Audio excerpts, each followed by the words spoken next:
Bethenny Frankel is an American reality television personality, entrepreneur, and author. She rose to prominence as a contestant on the reality competition series The Apprentice, Martha Stewart, in which she was the runner-up, in 2005. She later became a main cast member in the Bravo reality television series The Real Housewives of New York City. She has starred in 8 of its 12 seasons since its premiere in 2008. She also starred in her own spin-off series Bethenny Ever After, Bethenny and Fredrik, and the daytime talk show Bethenny. Outside of her work in reality television, Frankel is the founder of The Skinny Girl, a lifestyle brand, and Strong, a disaster relief organization. She is also the author of 4 self-help books. Frankel is the only child of Robert J. Frankel, a horse trainer, and Bernadette Burke, an interior designer.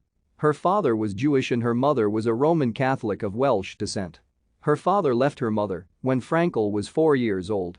When she was 5, her mother married horse trainer John Paracella, who is of the Catholic faith. Thank you for watching. Like and subscribe if you would like to view more of our videos. Have a nice day.